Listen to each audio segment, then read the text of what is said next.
On the night of August 21st, 2026, a Canadian trade delegation packed up its documents in Washington and flew home to Ottawa without a deal. Less than 48 hours later, 50% tariffs hit $20 billion worth of Canadian goods, and the President of the United States sat down at his keyboard and wrote a sentence that was meant to end the argument for good. The United States, he said, does not need Canada. It was blunt, it was public. And within days, the man standing next to Canada's Prime Minister was pointing at something Trump's own words had conveniently left out. A resource so tightly wired into the American grid that pulling it loose would not just hurt Canada, it would dim the lights in 3 American states in the middle of a trade war. Washington insists it can win without breaking a sweat. This is the story of that standoff, told through what has actually been said on the record by the people who said it.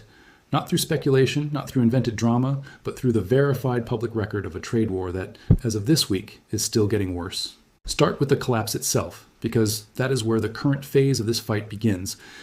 According to CNN Business, last-ditch negotiations between the United States and Canada fell apart on Friday, August 21st, after both sides had spent days insisting they were close. Just days earlier, Trump had actually paused a round of 50% tariffs for 72 hours and announced on social media that the two countries had reached what he called, in his own words, a deal. That announcement did not hold. By Saturday morning, Fox Business reported, Washington had gone ahead and imposed 50% tariffs on close to $28 billion in Canadian goods. And Canadian Prime Minister Mark Carney had ordered his negotiating team back to Ottawa. Both sides tell a different story about why it fell apart, and a careful accounting has to include both versions, because neither has been independently verified as the full truth. Carney told reporters, according to Fox Business, that the United States introduced new demands in the last hour of talks. Demands, he said, would have restricted Canada's ability to negotiate separate trade agreements with other countries, and would have forced Ottawa to weaken its protections for Canadian culture and the French language. He called it, in his words, a last-minute power play. Washington's chief trade negotiator, U.S. Trade Representative Jameson Greer, pushed back hard on that account. Greer said, as reported by Fox Business, that it was actually Canada that walked away from terms the two sides had already agreed to earlier in the week. The White House separately alleged what it called discriminatory treatment by Canada against American alcohol, automobile, and dairy products. Two governments, two competing narratives, and as of this recording, no independent referee has settled which version is accurate. What is verified from both sides' own statements is that the deal broke, and it broke fast. Carney did not stay quiet about it. Over the weekend, he told Canadians that his government would not accept an agreement at any price, and he announced that Canada would respond with dollar-for-dollar retaliatory tariffs, set to take effect the Tuesday after Labor Day, September 8th. According to CNN, those retaliatory measures are expected to target sectors including steel, dairy, appliances, agricultural equipment, pulp and paper, and electronics. This is not a symbolic gesture. It is a mirror image tariff regime built specifically to inflict the same category of pain the United States is inflicting on Canadian exporters. Then came Monday, August 24th, and the moment that gives this story its title. According to France 24, Trump posted on Truth Social that auto tariffs, along with tariffs on automotive parts and steel, would double to 50% starting January 1st, 2027. And in that same post, he added a line that has been repeated across outlets covering the story ever since. The United States, he said, does not need Canada. France 24's headline captured it directly. We don't need Canada. Trump's own framing of a relationship that, for more than a century, both countries had described as the closest trading partnership on Earth. It is worth being precise here, because precision matters in a story like this one. Multiple outlets, including France 24 and CNN, report Trump's position that Washington holds the stronger hand and does not require a deal with Ottawa. That is the substance of the no-leverage framing referenced in the title of this video. It reflects the position Trump and his administration have taken in public statements, rather than a single scripted phrase. Getting that distinction right matters, because this is a story that deserves accuracy over drama. To understand why Trump feels he can say that, you have to go back further than this week. Rewind to the spring of 2025. Mark Carney had just won a general election in Canada, a victory that multiple outlets, including the BBC, credited in large part to Canadian anger over Trump's repeated musings that Canada should become the 51st American state. Carney went to the White House in early May of that year for his first face-to-face meeting with Trump as Prime Minister. The Oval Office encounter was cordial on the surface. Trump called Carney a very talented person and praised his election win as one of the great comebacks in political history. But when Trump again floated the idea of folding Canada into the United States, describing it as a wonderful marriage, Carney did not flinch. According to the BBC, he told Trump that, as someone who understood real estate, There were some properties that were never for sale. Canada, he said, is not for sale. It never will be. It became one of the defining exchanges of the entire relationship, repeated by outlets across North America in the months that followed. That early meeting set the tone for everything that came after. Trump kept imposing tariffs. Canada kept building retaliatory measures. And by March of 2025, the fight had already reached into one of the most literal forms of leverage either country has, electricity. According to NBC News and multiple Canadian outlets at the time, Ontario Premier Doug Ford announced a 25% surcharge on electricity exported to Michigan, Minnesota, and New York, a move that affected roughly 1.5 million American homes and businesses. Ford said at a Toronto news conference that he would not hesitate to raise the charge further, and that if the United States escalated, he would not hesitate to shut Ontario's power exports off completely. He also said, and this is worth carrying forward because it resurfaces later in this same story, that he felt genuinely bad for the American families caught in the middle of a fight they did not start. That first electricity threat did not last long. Within about 24 hours, according to Global News, Ford suspended the surcharge after what his office described as an olive branch from the Trump administration, a call to meet with U.S. Commerce Secretary Howard Lutnick in Washington. Trump, for his part, later dismissed the episode publicly, telling reporters, as reported by Global News, "We had a problem with Ontario and they dropped that," and separately suggesting the United States might not even want to keep buying Canadian power at all. It was an early signal of a pattern that would repeat throughout this trade war. Canada threatens a form of leverage, Washington calls the bluff or offers a temporary truce, and the underlying dispute never actually gets resolved. It just goes quiet for a while. He unveiled a $2 billion fund to support Canada's auto sector, and told a crowd of auto workers that Canada would defend our workers, defend our companies, defend our country. According to Al Jazeera, Carney went further in his public remarks, describing the moment as effectively marking the end of the tight economic bond the two countries had shared for generations. It was one more data point in a broader pattern analysts have pointed to throughout this dispute. Trade leverage being used as a tool to pressure Canada on issues that, on paper, have nothing to do with trade at all. It's worth explaining why the auto tariffs in particular cause so much pain on both sides of the border, because that industry is where this trade war bites hardest and fastest. The Ambassador Bridge, linking Windsor, Ontario to Detroit, Michigan, is one of the busiest commercial crossings in North America, and Carney chose it deliberately as the backdrop for his $2 billion auto fund announcement in March of 2025, a symbolic choice given that a single auto part can cross that same border multiple times during assembly, as components move back and forth between Canadian and American factories before a finished vehicle ever reaches a dealership. That kind of deep, decades-old integration is exactly what makes a 50% tariff on cars and auto parts so disruptive. It isn't simply a tax on finished Canadian vehicles entering the U.S., it's a tax that ripples through a supply chain that both countries spent generations building together, deliberately, as a single integrated market. Unifor, the union representing many of those auto workers, stood behind Carney at that Windsor campaign stop, a visual reminder of how directly organized labor on the Canadian side is exposed to whatever happens next in this dispute. By the summer of 2026, the relationship had deteriorated to the point where both leaders were openly contradicting each other in public. According to the Washington Times, Trump told Canada to fall in line, and Carney refused what he called any suggestion of subordination. Trump wrote on social media, again according to reporting from that period, "Canada lives because of the United States. Remember that, Mark. The next time you make your statements," a direct personal warning aimed at the Prime Minister. He continued pushing the 51st state framing, writing that Canada wants the benefits of being a state without being one. A University of Toronto political science professor, Nelson Wiseman, told reporters this moment represents the biggest test yet of whether Carney's strategy of standing firm can actually work, and whether Canada's example might change the calculations of other American allies watching from the sidelines. Will there be a domino effect? Wiseman asked. We'll see. Which brings the story to this week, and to the reveal the title is built around. On Monday, August 24th, hours after Trump's "We don't need Canada" post and his threat to double auto tariffs, Ontario Premier Doug Ford stood in front of reporters in Hamilton, Ontario, and laid out exactly what Canada was prepared to put on the table if Washington kept escalating. According to Northern Ontario Business, Ford said, "Everything will be on the table," specifically naming exports of Ontario-generated electricity, Canadian oil, and what he called strategic minerals, nickel, uranium, and potash. "We can put massive, massive pain on the U.S. here," Ford said. "President Trump underestimates us, and that's the biggest mistake." In a separate interview with the Associated Press, reported by the Washington Times, Ford went even further rhetorically, saying Ronald Reagan would be throwing up over Trump's trade policies, and that Canadians were, in his words, at a fever pitch and ready for what he called an economic war. This is the moment worth slowing down on, because it is the actual substance behind this video's title. It was not one dramatic staged reveal in a single sentence. The real story is more layered than that, and a documentary owes you the layered version. What Ford laid out is a basket of resources that are extraordinarily difficult for the United States to simply replace on short notice. Start with electricity. Canada is the largest single exporter of electricity to the United States, and Ontario carries a significant share of that flow, supplying power directly into Michigan, New York, and Minnesota through infrastructure that has been built and refined over decades. As the Walrus reported earlier in this dispute, Ontario's power grid is deeply connected to those of its American neighbors, connections that took generations of joint infrastructure investment to build and that cannot be rerouted or replaced overnight, no matter how much political will exists on either side of the border. Then there are the critical minerals, nickel, uranium, and potash. And this is where the numbers behind Ford's threat get considerably more concrete.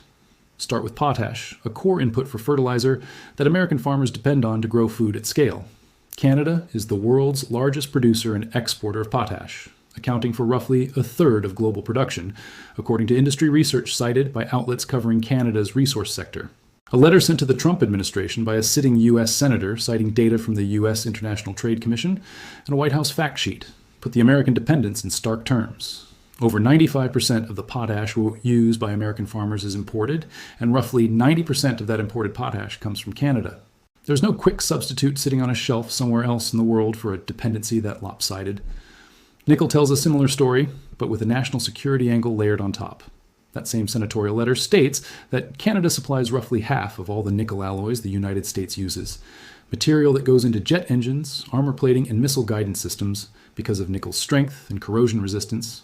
The letter notes there is limited alternative supply for nickel outside of Canada or China, which is precisely the kind of dependency that makes politicians in Washington uncomfortable, given how much effort the U.S. has put into reducing reliance on Chinese-controlled supply chains for exactly this category of material. And then there's uranium.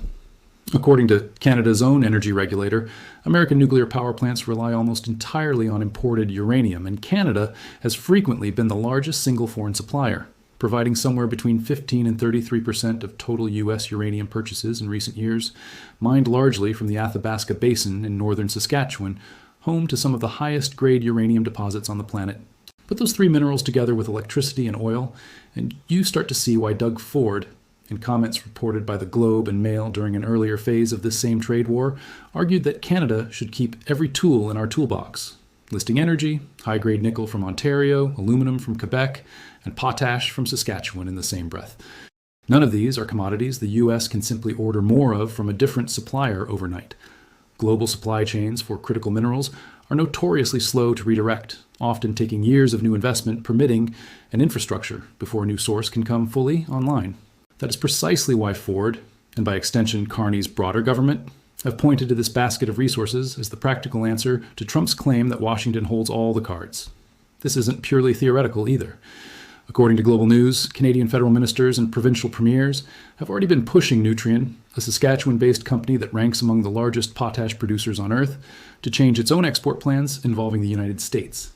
A sign that the fight over mineral leverage has moved beyond talking points and into actual pressure being applied to specific Canadian companies about specific shipments.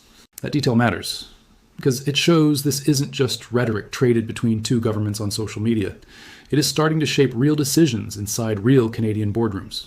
But, and this is where an honest account of this story has to include the pushback, not just the headline. Not everyone believes this leverage is as strong as Ford's press conference makes it sound. This is where the story gets genuinely complicated, and skipping the complication would do you, the viewer, a disservice.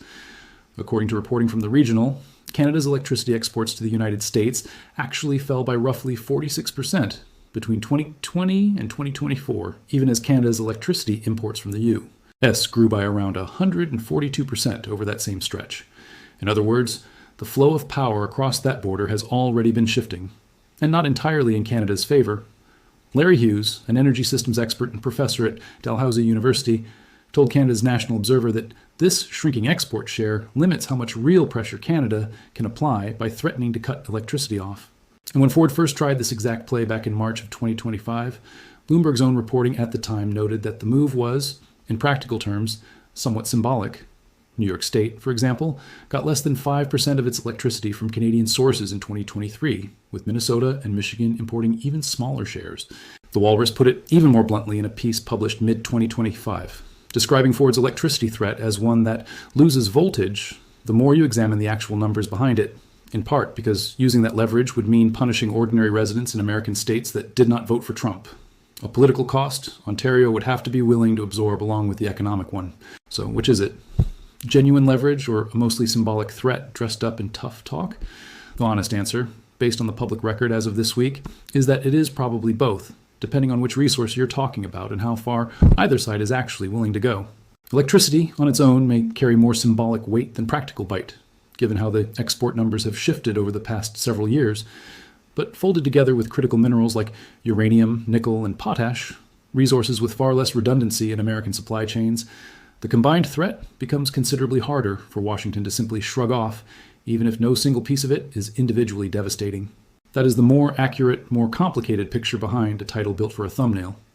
There's also a political dimension to all of this that shapes how much room Carney and Ford actually have to keep pushing. According to Axios, polling conducted by the Angus Reid Institute after the most recent round of talks collapsed found that roughly 3/4 of Canadians supported Carney's decision to walk away from the negotiating table rather than accept unfavorable terms. That is a striking number, and it explains a great deal about why Carney has felt comfortable standing firm rather than folding under tariff pressure. But that same polling carries a warning buried inside it. More than a third of respondents said they were worried their own job could be at risk because of the trade war, and 89% said they feared it would drive up the cost of living. Support for standing tough and anxiety about the economic consequences of standing tough are running side by side in the Canadian public at almost the same time. A tension that will only grow sharper the longer this dispute drags on toward Trump's next deadline of January 1st, 2027.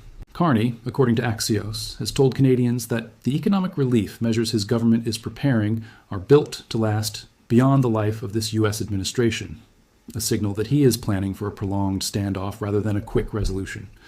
He has also been actively working to diversify Canada's trading relationships beyond the United States. After a speech in Davos in January of 2026, Carney said publicly that Canada needed to reduce its economic dependence on its southern neighbor.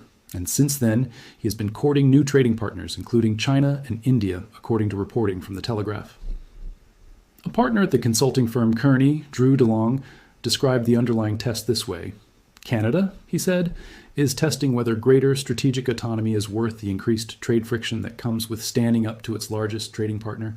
That test, DeLong added, is only becoming starker as the dispute continues. It's worth pausing on Ottawa specifically for a moment because so much of the story runs directly through that city. It was in Ottawa that Carney convened his cabinet committee on Canada-U.S. relations after Trump's initial round of auto tariffs. It was to Ottawa that Carney ordered his trade negotiators to return the moment last week's talks collapsed. And it is from Ottawa that Canada's dollar-for-dollar retaliatory tariffs are being coordinated, set to hit American exporters starting September 8th. Whatever ultimately happens with electricity surcharges in Ontario or mineral export controls elsewhere in the country, the decisions driving this entire standoff are being made in that one government building overlooking the Ottawa River by a prime minister who has staked his political career on the idea that Canada does not have to accept whatever terms Washington offers. It's also worth looking closely at how Canada structured its own retaliation, because dollar for dollar is a very specific kind of message. Rather than targeting a single flashpoint industry the way Trump's tariffs have often zeroed in on autos or steel, Carney's government spread its retaliatory tariffs, set to begin September 8th, across a wide basket of American sectors: steel, dairy, appliances, agricultural equipment, pulp and paper, and electronics, according to CNN's reporting. That breadth appears deliberate. A narrow retaliation aimed at one American industry would let Trump portray Canada's response as a limited, containable irritant. A broad, sector-spanning retaliation instead spreads the political pressure across multiple American states and multiple American industries at once: dairy country in the upper Midwest, appliance and electronics manufacturers, and agricultural equipment makers whose customers are American farmers already absorbing the cost of tariffs on the fertilizer inputs they buy from Canada in the first place. It is, in effect, an attempt to make the trade war painful enough in enough different corners of the American economy that political pressure builds on the U.S. side of the border as well as the Canadian side. Meanwhile, in Washington, the administration has shown no public sign of backing down either. The White House has continued to frame its demands as protecting American workers and American supply chains.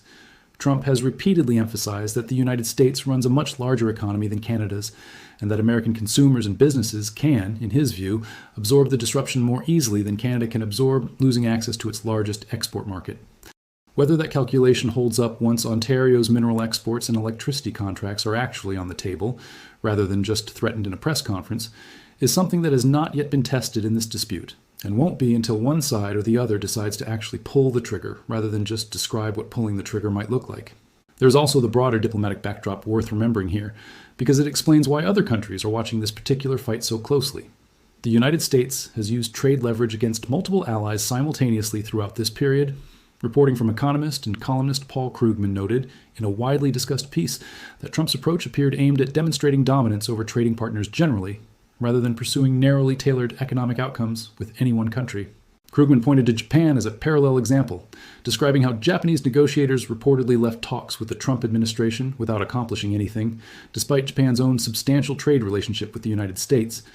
If Canada, a country bound to the U.S. by geography, military alliance, and more than a century of integrated trade, cannot secure favorable terms, the logic goes, it sends a signal to every other American trading partner about what they should expect at the negotiating table. That is part of why Professor Wiseman's question about a domino effect carries real weight beyond Canada's borders. It also helps explain why Canada's pivot toward diversifying its trading relationships isn't just a talking point Carney reaches for in speeches. It's a slow-moving hedge against the possibility that the U.S. relationship stays this strained for years rather than months. Building new pipelines, new export terminals, and new long-term contracts with buyers in Asia and Europe takes time that a single news cycle doesn't capture. It's a multi-year undertaking, and Carney has been explicit that his government is budgeting for exactly that kind of timeline, telling Canadians that the relief measures now being put in place are meant to outlast the current U.S. administration entirely, regardless of how the next few months of tariff threats and retaliatory tariffs play out. There is one more thread worth pulling on before moving toward a close, and it goes back to Ottawa again, specifically to how differently this dispute is being perceived depending on which side of the border you're standing on. In Canada, the prevailing narrative, reflected in that Angus Reid polling, is one of a country reluctantly standing its ground against a larger neighbor that keeps changing its demands. In the United States, the administration's public framing has been almost the opposite, that Canada has been an unreliable, even discriminatory trading partner that needed to be brought back in line through tariff pressure, and that a 50% tariff wall is a price Washington is willing to pay to get there. Both of those narratives are being sincerely believed by large numbers of people on their respective sides of the border, and both can't be fully correct at the same time, which is exactly the kind of gap that makes a trade war like this one so difficult to resolve quickly through ordinary diplomacy. When each side's domestic political incentives reward standing firm rather than compromising, deals get harder to close, not easier, no matter how many rounds of talks get scheduled in Washington or Ottawa. So where does that leave things as of this recording? Trade talks between Ottawa and Washington are suspended. 50% tariffs are already in effect on tens of billions of dollars in Canadian goods. Canada's own dollar-for-dollar retaliatory tariffs are scheduled to begin September 8th. Trump has threatened to push auto and steel tariffs even higher to 50%, starting January 1st, 2026. And hanging over all of it is Doug Ford's public threat, echoed by, though not identical to, the broader posture of Carney's government, that Canada is prepared to restrict the flow of electricity, oil, nickel, uranium, and potash into the United States if the pressure keeps escalating. Whether that threat gets carried out, whether it proves as consequential as Ford claims or as symbolic as skeptics like Larry Hughes suggest, and whether either government blinks before January is now the central open question of this entire dispute. Before wrapping up, it's worth being transparent about exactly where this account came from and where the honest uncertainty still sits. The timeline of the trade talks collapsing, the 50% tariffs taking effect, Trump's "we don't need Canada" framing, and Carney's response were drawn from reporting by CNN Business, Fox Business, and France 24, all published within the last several days. The background on the 2025 electricity surcharge, its suspension, and Trump's dismissive response came from NBC News and Global News reporting from that period. Doug Ford's most recent comments about electricity, oil, nickel, uranium, and potash came from the Washington Times and Northern Ontario Business, both reporting on his remarks from August 24, 2026. The skepticism about how much real leverage electricity exports actually provide came from the Regional's data reporting, Dalhousie University energy expert Larry Hughes, as quoted by Canada's National Observer, and the Walrus's longer analysis piece. The May 2025 Oval Office exchange, including Carney's not-for-sale remarks, was reported by the BBC. Polling data on Canadian public opinion came from the Angus Reid Institute, as reported by Axios. What remains genuinely contested, rather than settled fact, includes exactly why the August 21st talks collapsed. Ottawa and Washington still tell different versions of that story, and how much practical economic damage Canada could actually inflict by restricting electricity and mineral exports. A question that different experts answer differently, and that has not been tested in practice. What do you think? Is Canada actually holding a card the United States can't easily replace? Or is this mostly tough talk aimed at a domestic audience on both sides of the border? Does a 50% tariff wall change the calculation for either government, or does it just harden positions that were already set? And if this keeps escalating toward January, who do you think blinks first, Ottawa or Washington?